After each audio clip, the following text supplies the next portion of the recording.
Hello, everyone, and today we're starting this long journey of me watching every single screen adaptation of the Middle-earth stories.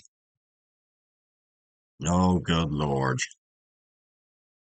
And right here, the first version of The Hobbit from 66, 67, or whichever. Anyway, let's get started.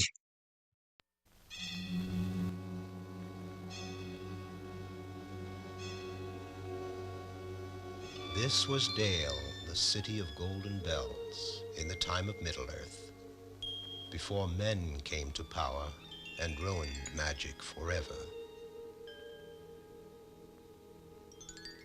And this is the Arkenstone of old, the white heart of the mountain, the central treasure of all the vast treasures of this golden realm.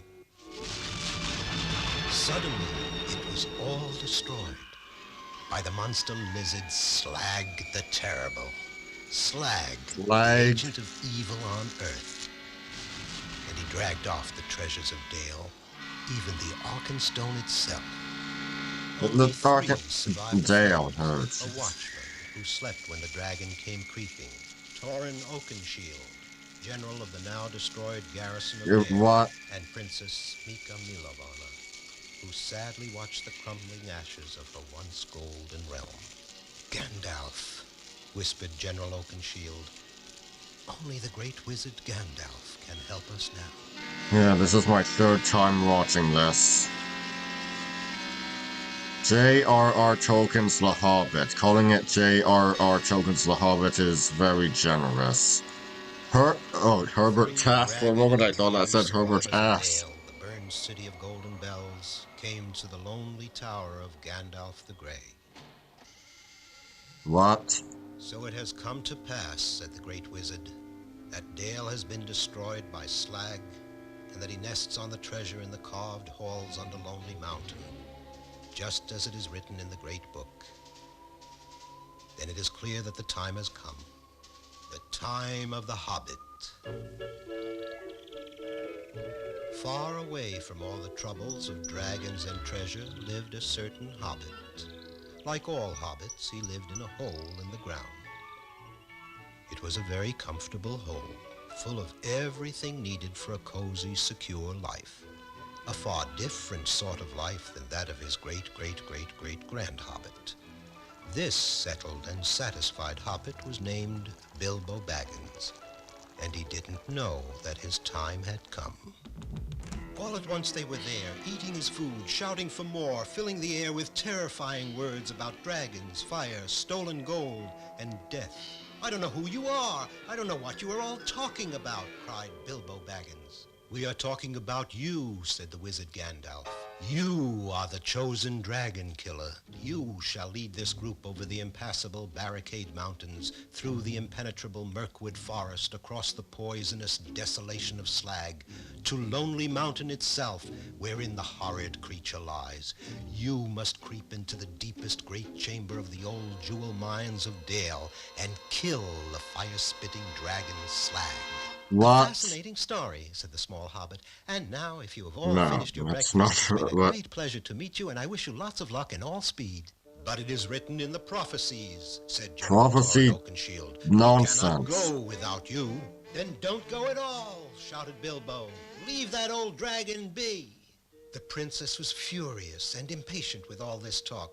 Mr. Baggins, she shouted, that dragon has killed my father and all of my people. He has burned to ashes my golden land of Dale. Now he sits on our treasures and waits his time to strike other lands, maybe even here. If you are all afraid, then I shall go alone. Bilbo was shocked. He shouted at Gandalf, but this is crazy. She's only a child. You can't let her face this journey, that dragon, alone. Correct, the great wizard agreed. I'm glad you see it at last, dear Bilbo.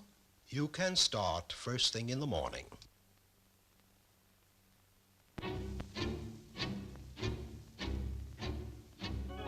And so they set out to follow the ancient map. Leaving the comforts of Hobbiton behind and carrying barely enough food for the usual Hobbit between-meal snack, the conscripted dragon slayer and the 3 survivors of Dale struggled across the great barricades.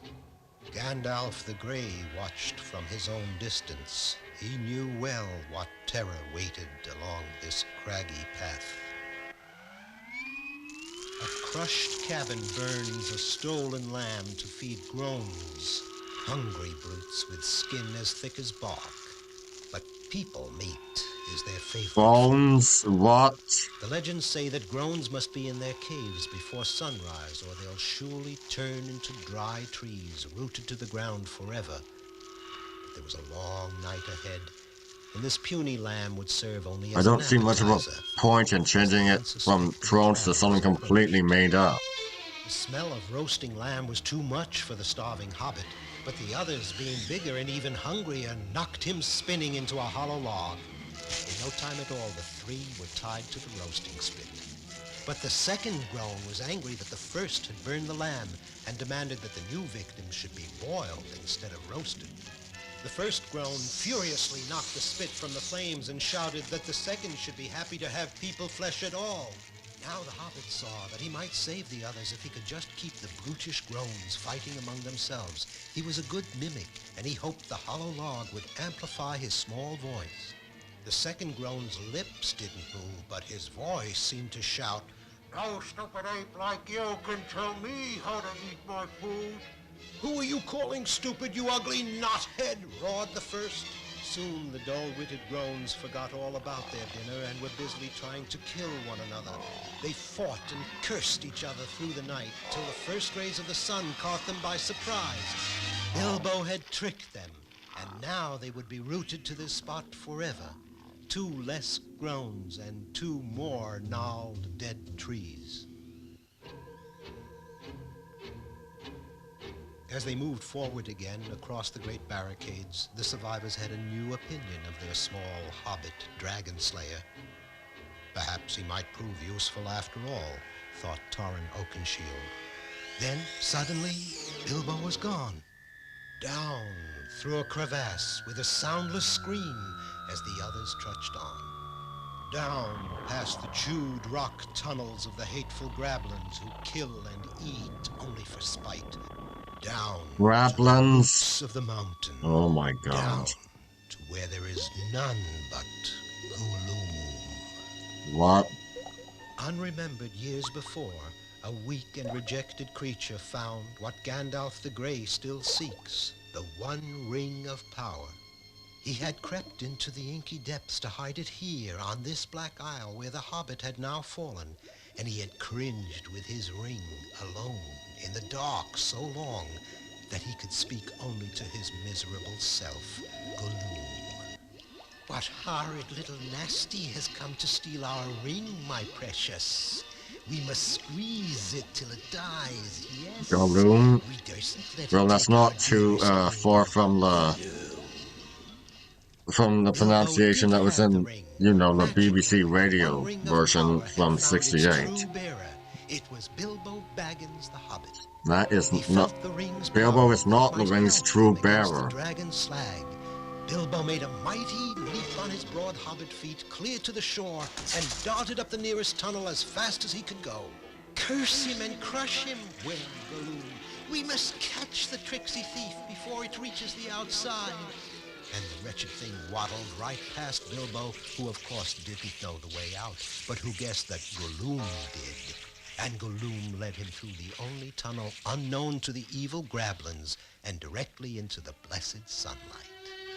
So Bilbo was able to rejoin his companions who had crossed the tops of the mountains, and they faced together the next obstacle on their long journey, Mirkwood Forest. Entering Mirkwood was like plunging into a sea of trees and being unable to come up for air.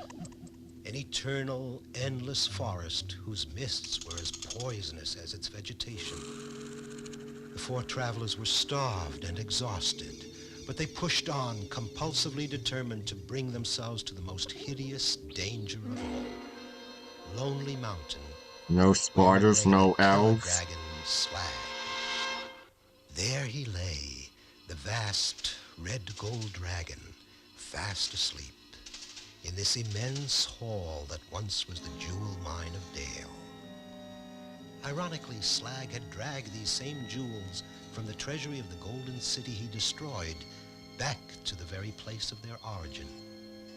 As Bilbo looked out at this stupendous scene of both beauty and ugliness, his feelings too were a swirling mixture of exhilaration and horror. Then, out of this staggering panorama of gems, he suddenly saw only one. It was the Arkenstone of Dale. Now the tiny hobbit knew exactly how this lizard must die. It was the bravest thing he had ever done, certainly braver than anything the comfort-loving squire of Hobbiton ever would have imagined he could do. Perhaps it was only the power of the ring he wore. Perhaps it was his growing love for the Princess Mika. Or maybe it was only that he knew that someone had to do it. But he did it. He climbed the diamond vest of the slumbering dragon, and he stole the Arkenstone. Together with the others, he fashioned a powerful crossbow from old mining tools. And the Arkenstone, the white heart of Dale, was the arrowhead destined for the black heart of Slag.